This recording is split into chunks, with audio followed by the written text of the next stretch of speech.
Yes, sir. Ganda pa naman. Go ahead.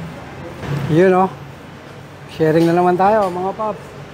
Ayun, paps.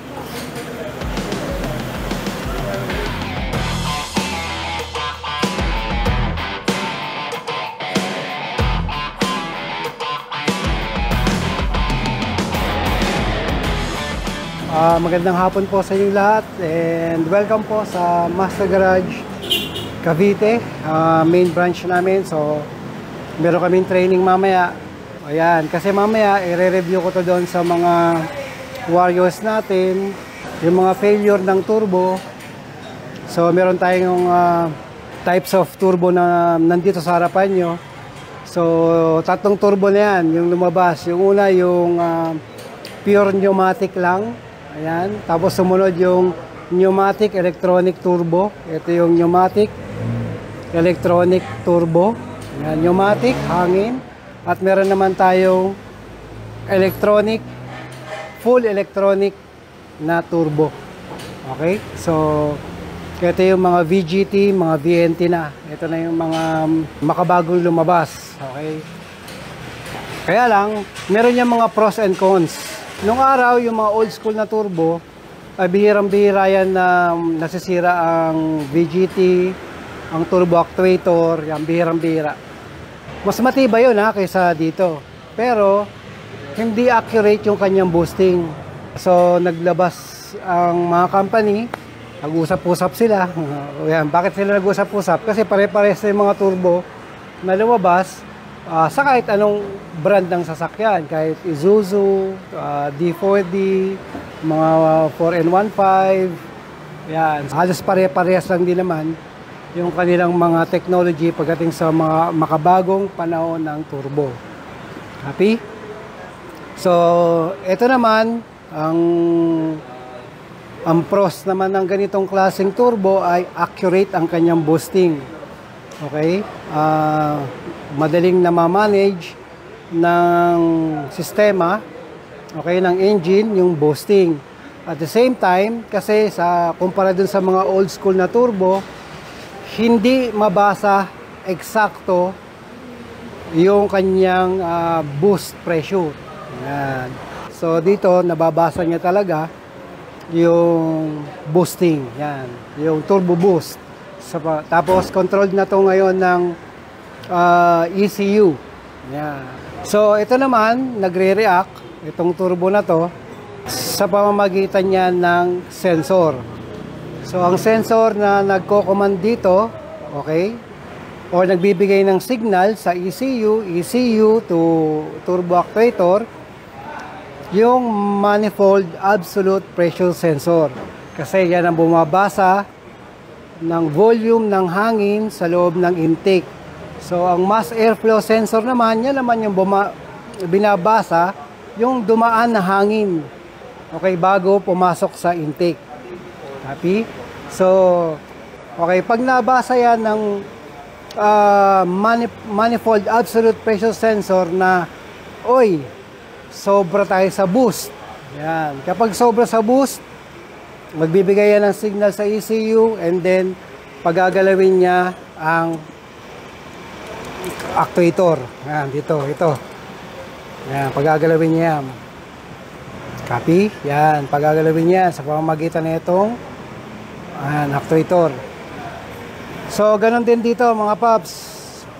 So, pag malipit na yung boost, wala ko, mahigop ko. Kung hindi ko mahigop, walang vacuum. Paps, pero mga ako ng vacuum hose dun sa, kahit mga ganyan lang kahaba. Okay? Ngayon, ang pag-usapan naman natin yung failures. Okay? Meron dalawang klase ng failure. Ito kasi mga failed turbos. O yung subject for replacement. Copy? So, titingnan natin kung saan siya sumabit, kung bakit siya papalitan ng buo. Copy? Hop. Kaya tanggalin ko muna ito. Tornilyo. Yan, tanggalin ko lang ito saglit.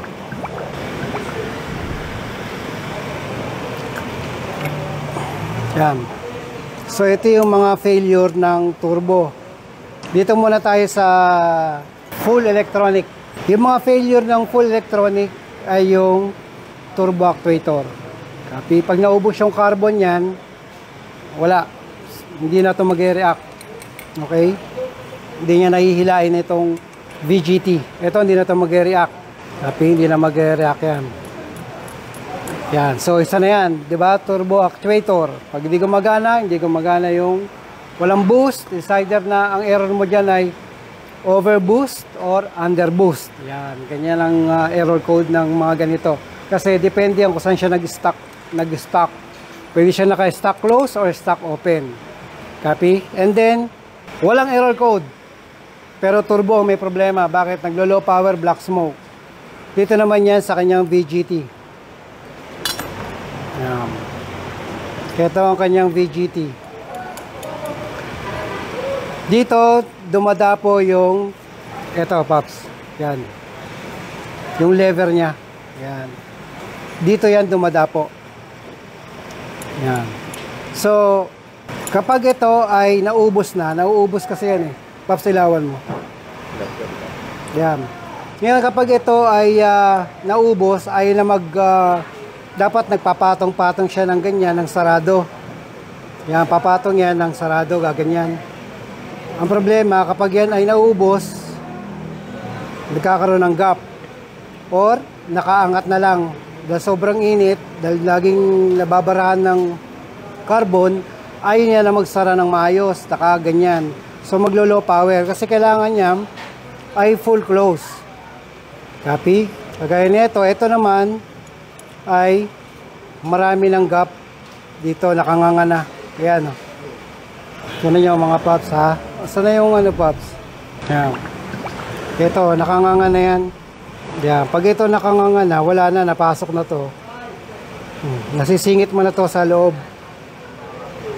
Kasi dapat yan, saradong sarado. So, VGT, nasisira din yan at nauubos. Copy? And then, ito naman, walang check engine, low power pa rin, kasi ito gumagalaw. Yan, ibig sabihin ito, nagdadrive to dito eh. Yan, nakaganyan kasi yan sa actuator, diretso sa actuator. Wala kang check engine kasi gumagalaw siya, gumaganyan. Ang problema, pag ito naman na naputol. Okay, so pag naputol to, low power ka rin or overboost. So depende kung saan to hihinto.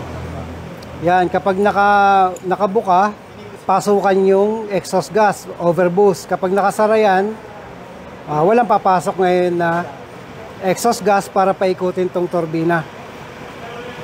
Okay, maliwanag yan mga Pops. Ayan. Ano pa yung mga failure nito? Okay? Yung internal leak. Okay? Yung internal leak. So, meron yan dalawang supply ng liquid. Isang oil at saka isang langis. Yan. Or vice versa, kung ano man yun. Yan. So, oil and coolant. Tapos yung iba, yan. Dito coolant. Yan. Ngayon, kapag nag-leak yan, kagaya nito, ito leak na to. Yan. Coolant leak to. So, yung ito, nagli-leak na, yung coolant niya napupunta na dito.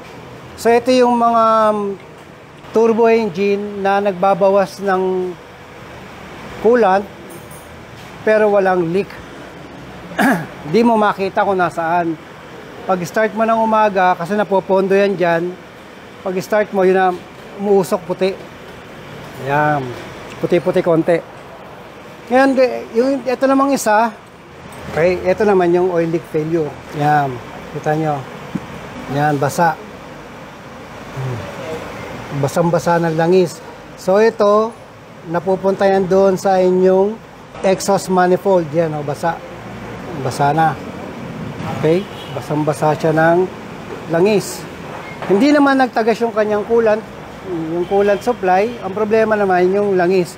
So, dalawa yung pwede mong option dyan. It's either na magpalit ka ng cartridge na ang bihira naman makahanap ng cartridge kasi hindi naman agad-agad available sa market.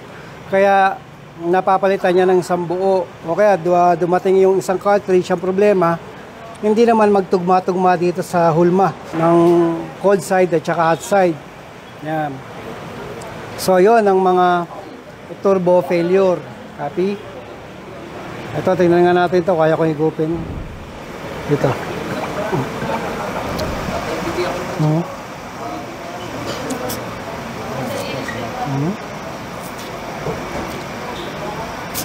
Ayan. Ito kasi ay hinihila ng vacuum. Okay, control to ng turbo boost solenoid. Copy?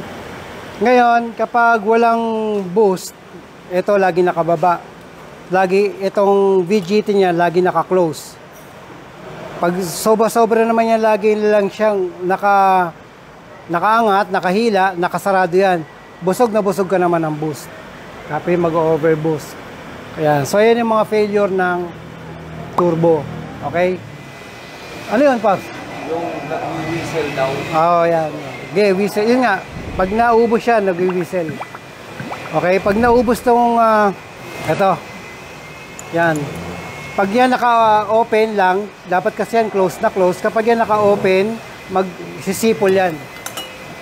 Yan. Pag start mo pa lang, sipol na kagad yan. Or, ito, pag naubos, sipol yan. Copy? Pag naubos ang impeller, sisipol yan. Walang kamatayang sipol yan. Okay?